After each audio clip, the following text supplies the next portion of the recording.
రాష్ట్రంలోని కూటమి పార్టీలు కేంద్రంలోని బీజేపీకి తొత్తులుగా మారాయని ఏపీసీసీ అధ్యక్షురాలు వైఎస్ షర్మిల విమర్శించారు. ఉపాధి హామీ పరిరక్షణ యాత్రలో భాగంగా ఆమె పశ్చిమ గోదావరి జిల్లాలో పర్యటించారు.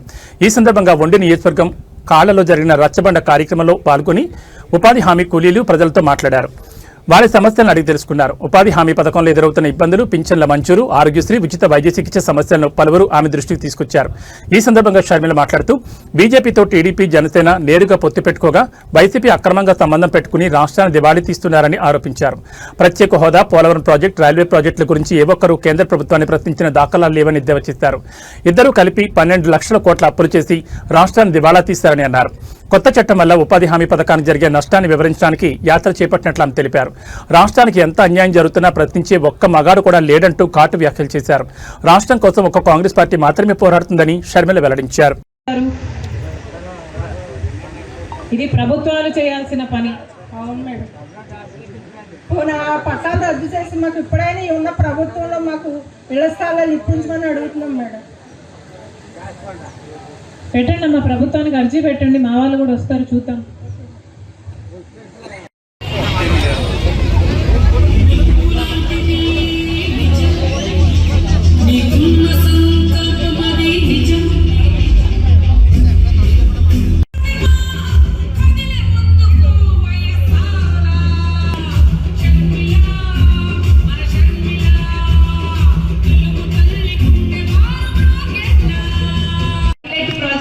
ఉపాధి హామీ పని మొదలు పెడితే దాన్ని అంచెలంచెలుగా ఫేజుల వారీగా దేశం మొత్తం మీద అమలు చేసింది కాంగ్రెస్ పార్టీ. అంటే ఉపాధి హామీ పని వల్ల దేశంలో కోట్ల మంది ప్రజలకు ఉపాధి కలిగించింది కాంగ్రెస్ పార్టీ. ఇది ఎంత పెద్ద పథకము, ఎంత గొప్ప పథకము అంటే ప్రపంచంలో ఎక్కడ ఇంత మందికి ఉపాధినిచ్చిన పథకం ఇంకొకటి లేదట. కాబట్టి దేశ విదేశాల నుంచి కూడా వచ్చి ఉపాధి హామీ పని మీద రీసెర్చ్ పేపర్లు రాసిన వాళ్ళు కూడా ఉన్నారు. అంత గొప్ప పథకం ఈ పథకం. అందుకే దీనికి మహాత్మా గాంధీ పేరు పెట్టడం జరిగింది. కానీ ఈ పుణ్యమైన పథకాన్ని, కాంగ్రెస్ పార్టీలో అంత వైభవంగా నడిచిన పథకాన్ని ఇప్పుడు బీజేపీ అధికారంలో ఉంది. బీజేపీ పార్టీ దీన్ని తూట్లు పడుతుంది, నీరు గారుస్తుంది. ఏకంగా ఉపాధి హామీ పనినే ఎత్తేసారు. ఉపాధి హామీ పని పథకాన్నే మొత్తానికే ఎత్తేసి ఇంకో కొత్త చట్టం తెస్తుంది బీజేపీ పార్టీ. దాని పేరే బీబీ గ్రామట. రాజశేఖర రెడ్డి గారు కాంగ్రెస్ పార్టీ చేసిన ఉపాధి హామీ పనికి ఇప్పుడు బీజేపీ తెచ్చిన ఈ కొత్త చట్టానికి నక్కకు నాగలు దానికి ఉన్నంత తేడా. ఇంతకు ముందు పథకంలో అయితే రాజశేఖర రెడ్డి గారు కాంగ్రెస్ పార్టీ ఉపాధి హామీ పని చేసినప్పుడు ప్రతి గ్రామంలో ఏ పనులు జరగాలో ఆ పనులు చేశారు ఉపాధి హామీ. అంటే గ్రామంలో ఒక రోడ్డు కావాలా, ఒక బావి కావాలా, లేక పూడికలు తీయాలా, లేక అంగన్వాడీకి ఒక బిల్డింగ్ కట్టాలా, ఇలా ఏ పని కావాలో ఆ పనికి ఉపాధి హామీ పనిని జోడించి ఆ కూలీల చేత ఆ పని చేయించి ఆ గ్రామాన్ని కూడా అభివృద్ధి చేసుకోగలిగారు. దానికి గ్రామాలలో జరగాల్సిన పని, గ్రామ అభివృద్ధి కోసం జరగాల్సిన ఉపాధి హామీ పని ఇక గ్రామాలలో జరగదు.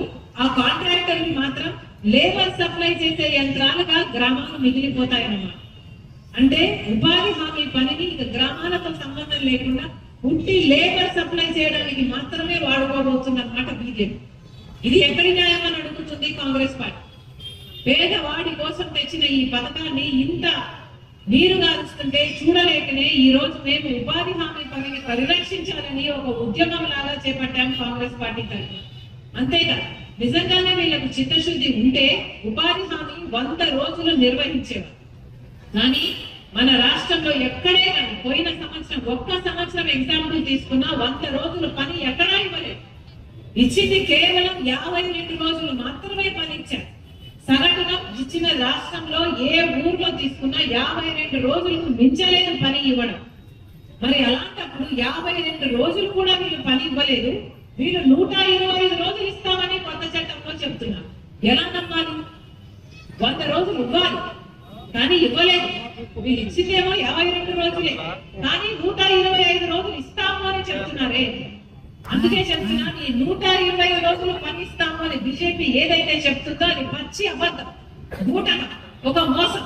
మిమ్మల్ని మభ్యపెట్టే ప్రయత్నం చేస్తున్నారు తప్పితే నిజంగానే వీళ్ళకి చిత్తశుద్ధి ఉంటే, వీళ్ళకి నిజంగానే 125 రోజులు ఇచ్చే చిత్తశుద్ధి ఉంటే కనీసం చట్టం చెప్పినట్టుగా 100 రోజులు పనైనా ఇచ్చేవాళ్ళు ఇన్ని సంవత్సరాలు.